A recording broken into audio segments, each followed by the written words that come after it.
first wing of the Egyptian Museum in Cairo, close to the room of the mummies, one cannot help but be surprised by what you will discover. In a small, inconspicuous display cabinet, an object like no other can be found.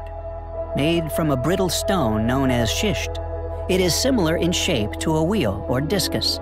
This mysterious and to this day unexplained item has become known among particular circles as the tri-lobed disc. It has perplexed all those who have examined it, especially the select Egyptologists that have had the opportunity to study it at great length.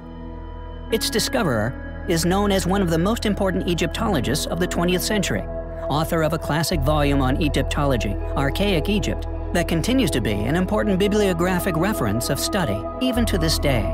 While carrying out excavations in 1936 within the archaeological zone of Saqqara, Emery discovered the tomb of Prince Sabu. Among several utensils of varying function, the tri-lobed disc would be found.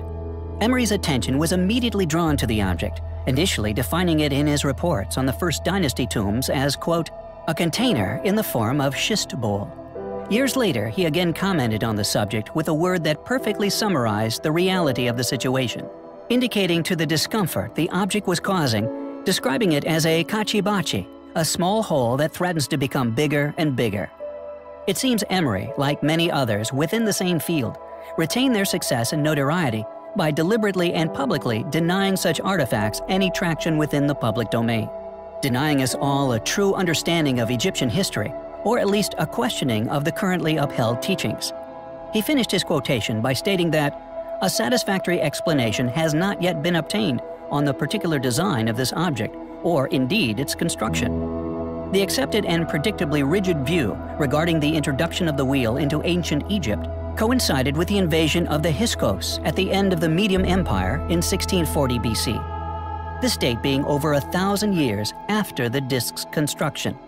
Egyptologist Cyril Allred reached the conclusion that the object was, without a doubt, a copy of a previously much older metallic object.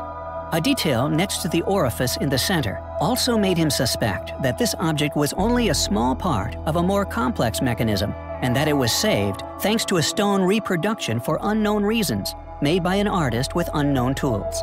And the fact that it demonstrates such a complex design at such a primitive time in ancient Egyptian history suggests its origins may have been far more unusual than modern tenets would have you believe. It is highly possible that this artifact is a fragment of once highly advanced technologies, which have subsequently been lost over the millennia.